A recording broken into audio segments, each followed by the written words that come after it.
Hi everyone, and welcome to the Sherlock and Pages show. Today, as ever, we have a very special guest. It feels like all the guests on the Sherlock and Pages show have multiple talents. We have author Amy Jeffs, academic Amy Jeffs, musician Amy Jeffs, and artist Amy Jeffs. And today we're going to be discussing July's book club pick, which was Storyland, a new mythology of Britain. And we have chosen to be here in the churchyard of St. John the Baptist in Frome. And Amy, welcome to the show. Thank you for having me. Explain why we've chosen this spot? Well, Frome is very special because it was founded by St. Aldhelm when he established a church here. Aldhelm established abbeys and churches across the southwest. And I'm fond of him because when I was an undergraduate, we were set a bunch of riddles that he'd written in Latin to translate. And they were, I think, originally written as classroom texts for youngsters learning Latin, so it's quite appropriate. And then when I moved to Frome, I got excited because there's little pictures of his head everywhere. But I'm also excited about Aldhelm because, I mean, actually there's two things. Firstly, he was educated by Theodore of Tarsus, who came to Canterbury in 668 and established the Canterbury School. Theodore of Tarsus was a North African man, and I think this sort of shows the internationality of the early English church and then the widespread impact that had. So Aldhelm bringing his education and his knowledge to places like Somerset. And the other reason I'm excited about him is because there's a great story in a history by William of Malmesbury, who lived in the 12th century, about how, so he was educated at Malmesbury as a young boy, and how the shrine of St. Aldhelm was brought out on his feast day, and a man from Malmesbury did a wee on it and farted at the shrine, and he was kind of shackled and dragged into the church and kept by the altar until he'd calmed down again and was declared okay and could be released. So yeah, I really like Aldhelm and I really like Frome, and behind us is the church, very Victorianized before that, Gothicized, and there's a tiny little fragment of carved, quote-unquote Anglo-Saxon stone with a sort of serpentine interlace and a little maybe evangelist symbol set into the sort of south side of the chancel, if anyone wants to visit it. So maybe those stones heard Aldhelm's riddles. And we are 2 minutes away from Sherlock and Pages, which is just that way, just down the hill. So if you want to come and see this site, that was the perfect little intro for us and an advertisement for Frome and context setting for Storyland, because this funny story about the weeing and the farting as well it's not surprising whilst reading this. There's all sorts of unexpected stories in it. There's also some very serious stories in it. I wanted to dive straight into the questions of our followers rather than it just being questions that I've come up Sure. with. I really want to make sure their voice is heard. So Amy Lucas says, I'm really interested in what got Amy interested in various myths and folklore. Was it the history first and then tracking back to the original stories, or the myths first and connecting those to historical references, context, she says, for each? And maybe you could tell us a little bit about your studies and how that started and then the transition towards the book. Yeah, okay, so that's a great question, Amy Lucas. Was Amy, wasn't it? Yes. Yeah. Amy. Yeah. So, yeah, I was writing up my thesis here in Frome, and my thesis, although I was studying at the University of Cambridge, my then partner was working here as a carpenter, so I came here to write up, and I was working on a manuscript that's in the British Library under the shelf mark Egerton MS 3028, and it's produced in the second quarter of the 14th century. It's a very abridged version of an Anglo-Norman poem all about the origin of Britain, and it has illustrations in every double-page spread. I'm an art historian, so I was focusing on the illustrations, and I think I didn't realise it was interesting. I think when you're doing a PhD, people glaze over when you start telling them about your topic, and you convince yourself through them that it must be dull. And then I went to a talk by my former MA supervisor, Professor Alex Bovey, where she talked about this text and the origin myth of Britain and the giants of Albion. And she's a really good storyteller. And I sat there and I was like, these are fantastic stories in their own right. And so I started, at that point, I was trying to work out how on earth I was going to survive after I'd finished my PhD and what I wanted to do, and could I still use my expertise. And I noticed how in Frome there are lots of people with their own businesses, often quite creative businesses, and they're not completely, they're not failing. Like, in fact, they were succeeding, and I could see them out the window while I was writing up. Like, there's Chris Oswin, the jeweler, going by to her great shop and making these amazing things. And there's, and so anyway, I thought maybe I can do some illustrate. Well, actually, I started thinking I could teach art history in Frome, and that sort of I tried a few different things, and then I thought, well, I'd like to just illustrate this origin myth of Britain. And I like printmaking, and I'm terrible at it. So I'm going to try and find a printmaking studio in Frome. I ended up emailing a chap called Chris Pigg, who has a studio called the Black Pig Printmaking Studio. And sorry, there is a dog just doing. It's really distracting when you're trying to talk. There's probably going. This is very Malmesbury, circa 12th century, but there's no shrine of Oldhelm, luckily. But Frome is a very creative place. Yeah, I'm basically. Surprised by wanting to get. So I started illustrating this origin myth of Britain at the Black Pig Printmaking Studio. It was that stack of prints that I took to the literary agency and laid out on the floor and storyboarded Storyland for them. And I got some advice from Dan Jones, the historian, in terms of coming up with the chronology. A very big name in England, probably internationally, I imagine. Yeah, his book Henry V is coming out in America and the UK imminently. I think we're kind of publication buddies. About the Templars, Wars of the Roses as well. Yeah, Crusaders, everything. Wars of the Roses, yeah. So that's somewhat a good person to have in your corner. But how did the publishers get interested from you doing these liner cut prints of the mythology of Britain? So when I worked at the British Library as an intern, I sat next to Dr. Mary Wellesley. We were both working in the same department. She was writing for a general audience as well as for an academic one. I said I'd really like to co-write an article with you for more sort of general readership than as less specialised readership. And that's how it started in sort of 2017. She had a literary agent she then introduced me to Dan Jones, who's in the same fold. That's how he came to advise me. And then the two of them went to their agent and said, we think Amy's got a good idea. Okay. So it was through work connections, really. Okay. And then but it was also John Goodall at Country Life magazine, who I knew from the British Archaeological Association. I think these things, you start getting an ambition in mind, and this ambition had formed in some way years previously. And you meet interesting people, and you sort of talk to them and learn from them. And I remember saying to John, can I meet you for coffee to talk about being a writer? And he said, oh, don't do it, it's awful, but then he said, I said, I don't even want to be a writer, I just want these prints. You do something with these prints. And he was like, no, these are interesting, you could do something with these. So it was just lots of people, lots of advice, and then hitting on an idea I was really proud of. The agency then contacted several different publishers. I had a few meetings, and then it went to auction, and that was that. And at that point, was the idea for Storyland fully formed? Did it come to you quite clear? I always say to people in the shop that, and we do sell a lot of Storyland, it's amongst our best sellers. I would say it's a very unique book, and this structure, if for anyone who hasn't read it and is watching this, you found a really strong narrative, poetic, almost fairy tale voice in terms of telling what you described as the mythscape of Britain. And then you anchor that in the real history and these documents that you've been through. Was that structure there from the start? And could you just give a bit of an overview for what Storyland is for anyone who hasn't read it? So Storyland tells the story of the sort of retells medieval origin myths of Britain, starting from before Noah's flood, with giants in Africa quarrying the stones that will eventually become Stonehenge.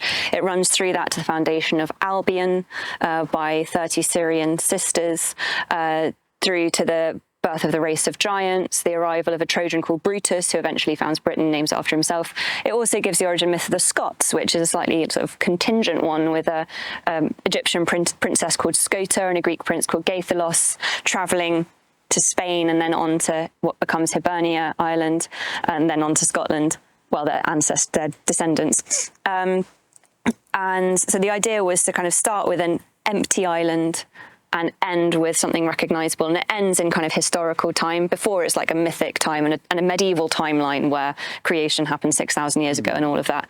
And the voice, in terms of the voice, I think, I often feel quite embarrassed talking to people like you who read very widely, because I think I don't read that widely. I read a lot of monastic chronicles and medieval poetry, and I love it for how kind of dull it seems at first, and then you get something really weird, especially the chronicles, and magical. And then I think there are these pigs in the New Forest that eat the acorns and the beech nuts, and it's called panaged pork, and the pork apparently tastes really particular because they only eat the beech. So I know that when I started, I'd been 3 years doing a PhD, I went straight into writing Storyland. And I hope that the tone and the voice that you described is a sort of derivation of just reading a lot of primary sources. And I was gonna, before you went on to the pig analogy, I was thinking it's such a rich seam of words and thoughts, and if that is what you've mined for your storytelling, it really comes across as very original.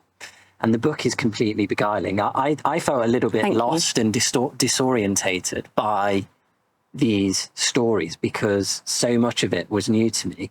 And so my dad, when he read it, and a lot of people online agreed with this, he asked, why is Greek mythology and Roman mythology so famous to us? And actually, even as kids, we're kind of brought up on a lot of these stories.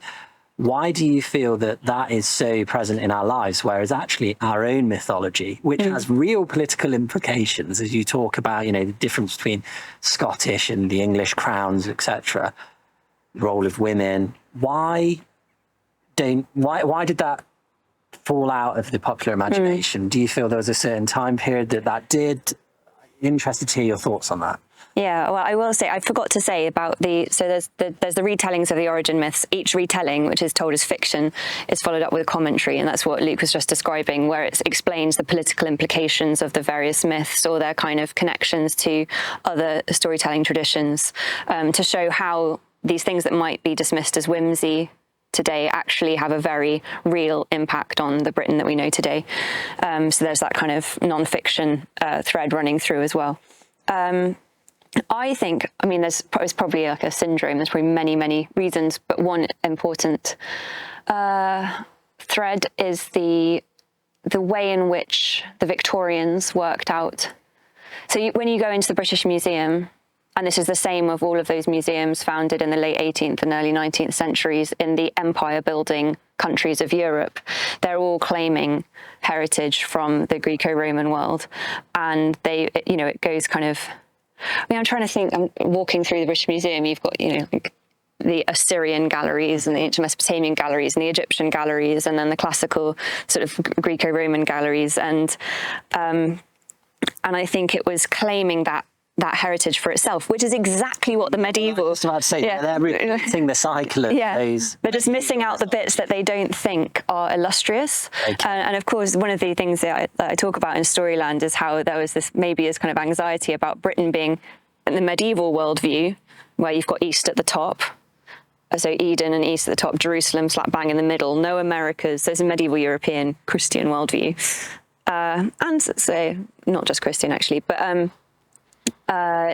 Britain is way off at the very edge of the world. The world is a globe, but there's nothing but sea until the land again. And it's really insignificant, and no biblical stories are told there, and none of the big classical stories are told there. And so the origin myths that I retell in Storyland often start in the center of the map. So this could be derived from the Mappa Mundi, right? Yeah. This map.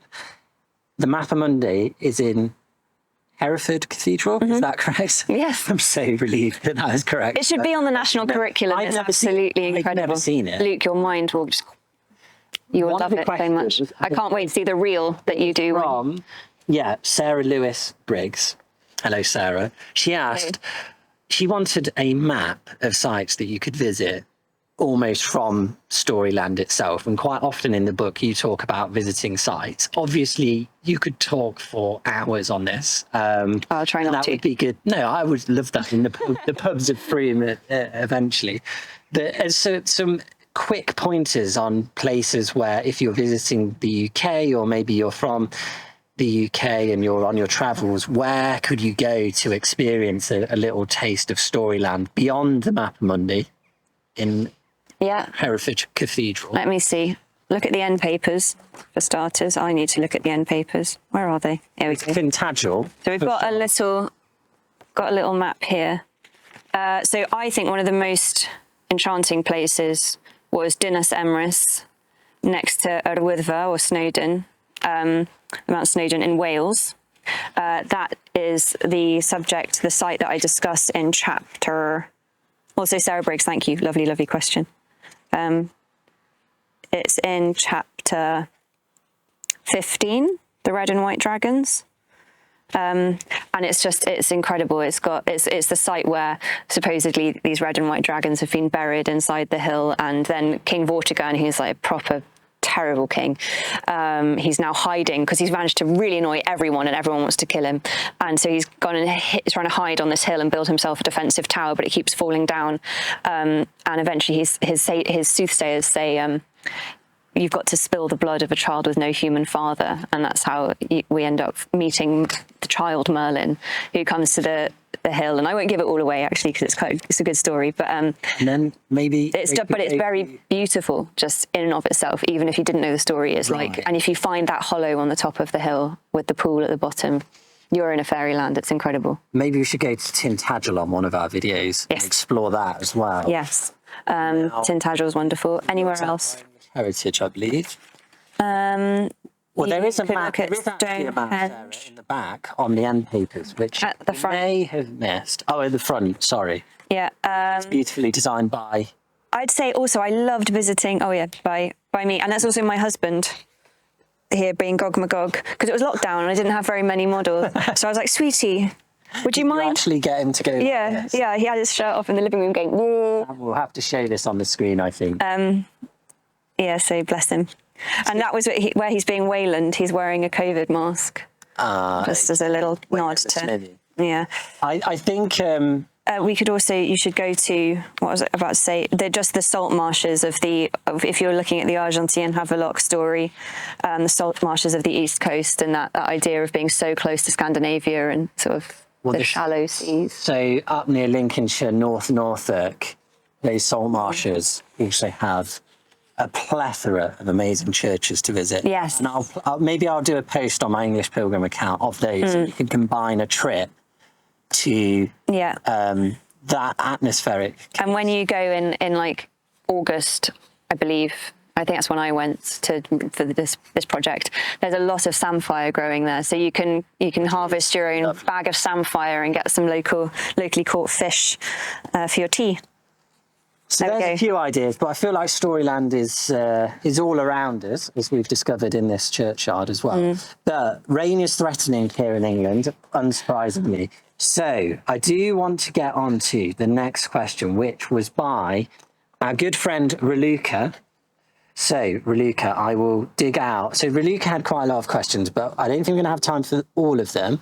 This was in Storyland. She, being Amy Jeffs, explores the concept of creating a new mythology of Britain. How did she navigate the fine line between honouring existing myths and legends while also forging new narratives for a modern audience? Yeah, so I did try to stick really closely to the plot of each medieval narrative, and I tried to use my creative license with the kind of interior worlds of the characters, which aren't often explored in the medieval narrative. Where it was explored and stated, I tried to be true to that. I took my cue from Madeline Miller. You know, if you are going to be subjective, do it in the conditional voice. You know, and if something like at the end of the story of Sabrina and the River Severn and the naming of the Severn, you know, this idea that there's also an association between a character so called Sabrina and a kind of river goddess. And so I wanted this idea that maybe the child lived on in spirit. And so I go into the conditional voice there. But I also tried to be... Okay, so I took some not liberties, that's the wrong word, but when I visited the sites, I would try and write down details of the topography there, like when I went to the Clent Hills, the red soil. So I was deviating from the medieval detail there, but being quite specific to the location and its environment. Yeah. And then also to my own emotions. So I did a lot of, I don't play the piano very well, but I can do chord sequences. And so I would find a chord sequence that I felt captured the mood of that chapter, and I might come up with a little poem or a set of lyrics that sort of distilled it to what I felt was why I cared about this story. Because as I went through the sources, obviously I was like, oh, that could potentially be a story, and obviously it had to tick certain boxes just to work within the narrative, but it also had to like really, sorry, I've probably just punched the microphone, but I had to feel it, and so that also felt like honouring the tradition. And just quickly, this is off the questions from viewers, but if there was a medieval document that people could maybe look at, even on if it's online, it must feel so special to handle them in person. We don't all have that privilege. Which medieval document's maybe been the most special for you to handle? Because I'm sure there's kind of copies of them online. Okay, I'm going to dash back to Raluca's question. One last point, which was just that the other thing is that there's this... The medieval authors, the medieval retellings of these stories, a lot of them exist in multiple versions, especially the Brute narrative, the Brute legend. And so there was also permission from the past to be creative. Okay, so a document. The problem is that there was this awful ransomware attack at the British Library. Do I mean ransomware, not the randomware? Randomware's not a thing. Ransomware attack at the British Library website, which means that the website's down, and I would immediately have sent viewers there. I mean, the Hereford Mappa Mundi, for sure. Just sink into that. It's got a pretty good digitized version. I mean, I wish you could free navigate it, but there is a really good interactive digitized version. We'll find it. Also, the Wikipedia link, the Wikipedia article for the Hereford Mappa Mundi's got a really high res image. Okay. I don't know why I've never been to see that. That's going to be on our list. Shocking lacuna. Lacuna. Lincoln Cathedral's the other one I've not been to as well, which is a crime. That's the other thing. Buildings are documents in a way. You know, buildings have a kind of, they're just, and this is just, you know, fits in nicely with your work, because I don't see a huge amount of difference between getting shivers at the sight of ink on a manuscript page and the remnants of a medieval wall painting, or the marks of a chisel in stonework. And I think because we are so familiar with writing on paper, we relate to that medium perhaps more keenly than we do media like painting on plaster or carving stone. But all we need is a tiny bit of familiarizing ourselves with that. Get one bit of limestone and hack at it with a basic kit, or like go to I don't know, Andrew Zaminsky, also a local author, does stone carving workshops I think he does them in Chippenham Museum. He does indeed. And, you know, just that level of, oh, look how difficult it is, and here are the tools.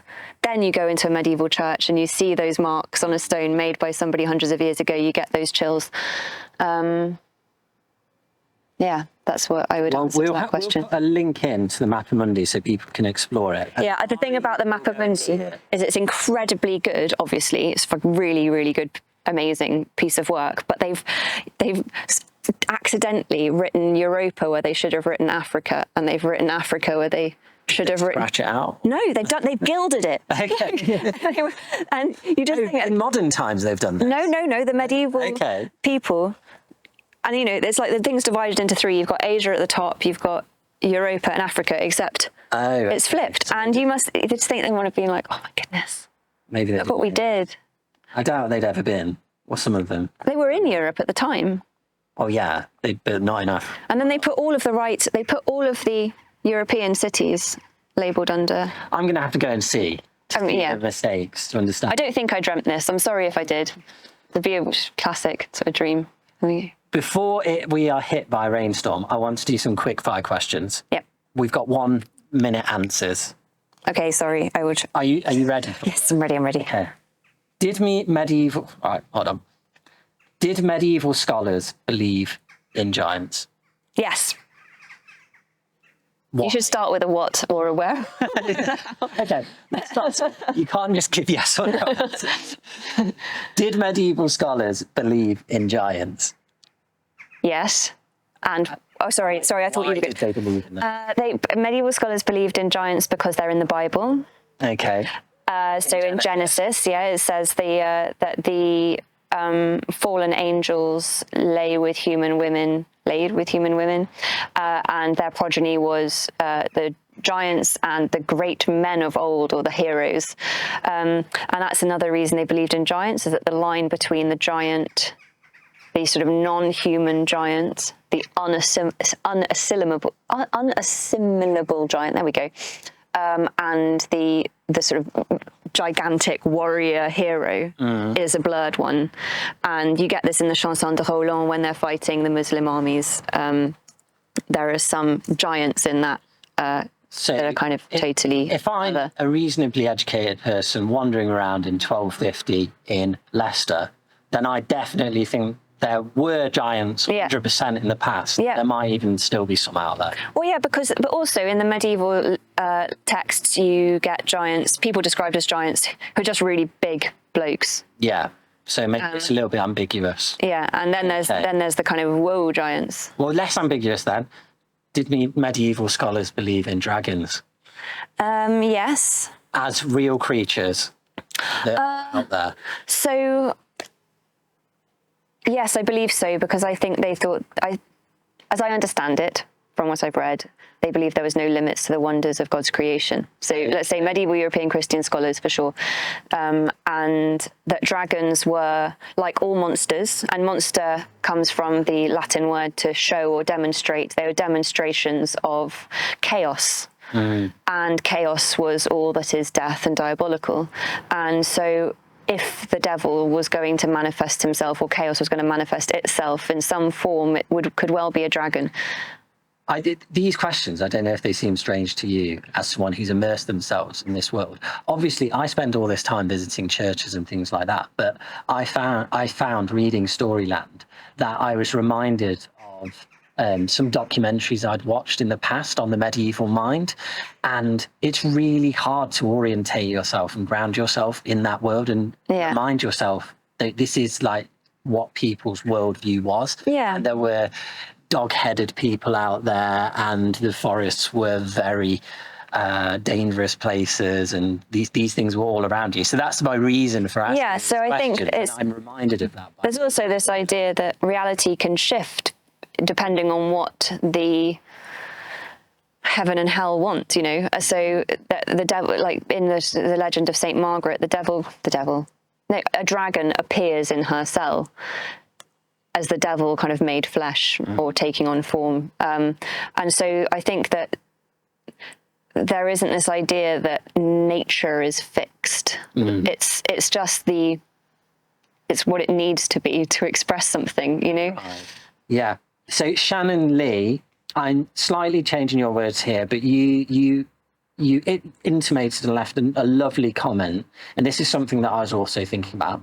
Did medieval Scots really believe they were from Greater Scythia, went through the Pillars of Hercules, rested in the Bay of Biscay, and onwards towards Hibernia, and then eventually Scotland, right?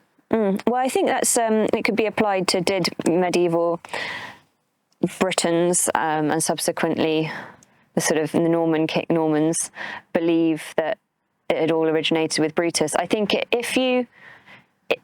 served the political purposes of those cultures so perfectly, those stories at that time, that why wouldn't you believe it? It's like... So they're trying to totally disassociate themselves from Albion, right, from England. Yeah. They're different geography. Yeah, so they're saying it doesn't matter, because Edward I was claiming overlordship of Scotland and saying, well, the eldest of Brutus's sons was given the territory that subsequently became England, and so his younger sons got Albany and Cambria, became Scotland and Wales. And so I, as the successor of Brutus's oldest son, by conquest, not by blood. So you were legitimately succeeding to a throne if you had conquered it by military might. Because he knew he had no blood descent from Brutus.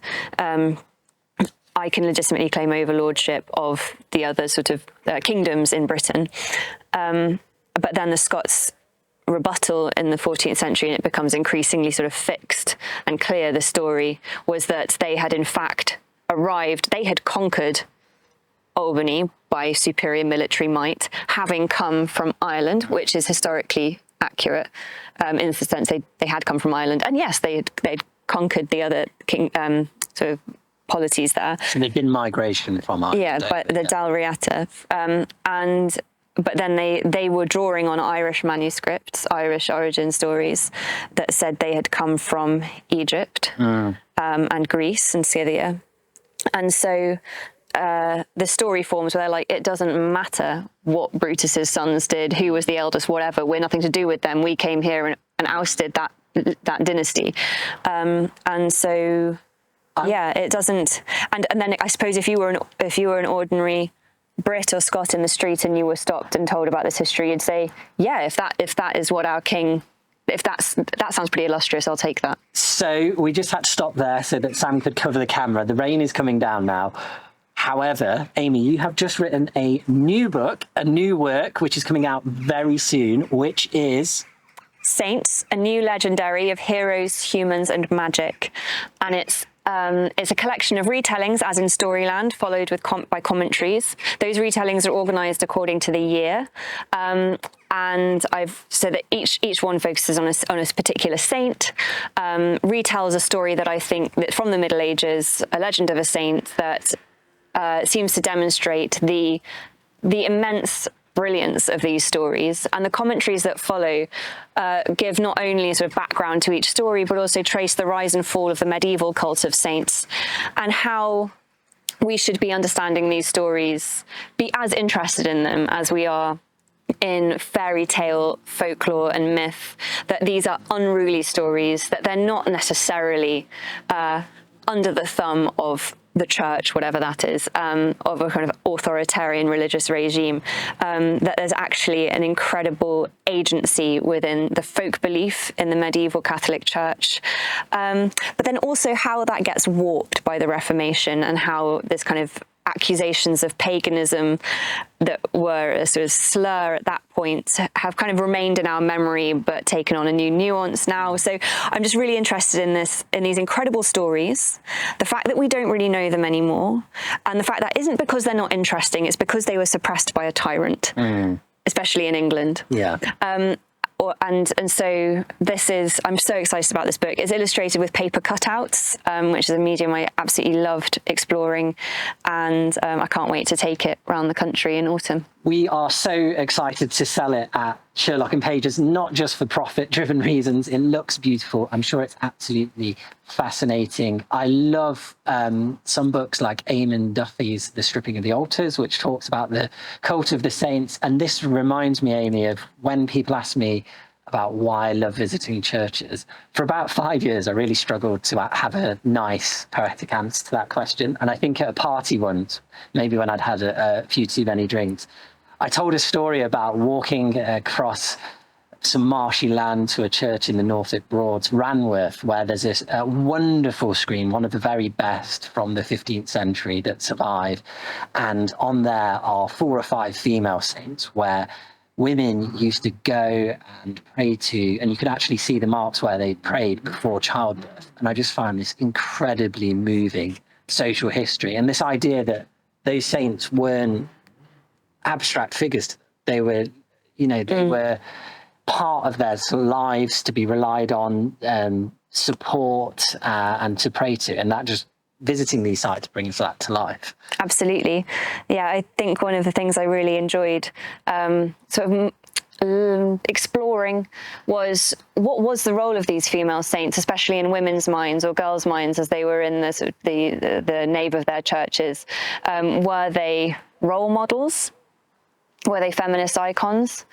I think it's very easy when you're writing narrative history to try and relate things to contemporary vocabulary, like to today's vocabulary and to today's issues. And often the deeper you go, the more irrelevant it becomes, until you sort of, to quote it's a 19th century essay that Philip Pullman talks about the masquerade, marionette theatre, I think it's called, and it says you enter Eden through the back door. You sort of you come back round and you realise that very familiar humanity is there after all. And this is one of the things that I kept coming back to in Saints.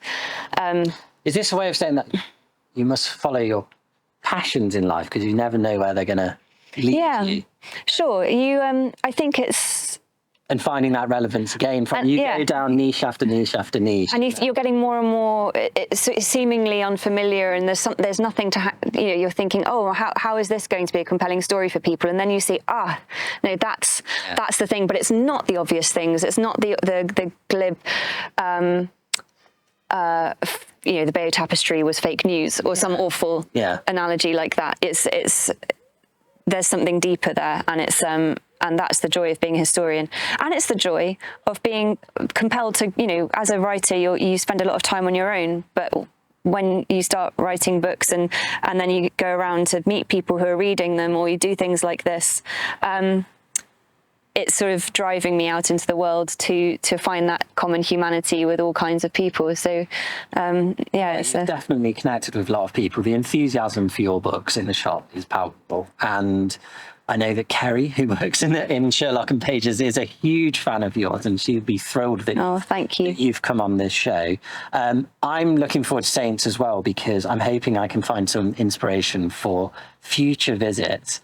And maybe one day we could visit an old church and you could tell me some of the stories behind the saints. That would be absolutely amazing. And you can tell me some of the stories behind the stones. Maybe. It's an utter privilege, Luke, and I'm so grateful to everyone who bought the book and read the book and who has submitted questions. It's just, my cup overfloweth. I'm looking forward to having a big golden pile of signed copies of Saints ready for us on our little table. But it will be a privilege for us as well. Thank you so much, Amy, for coming on. And now, it's stopped raining. It's stopped raining. It's a beautiful evening. And Agat's coming down. We're going to have a drink at the Three Swans, I think. So, thank you. And we survived the rain. So, anyway, this was a good idea. All right.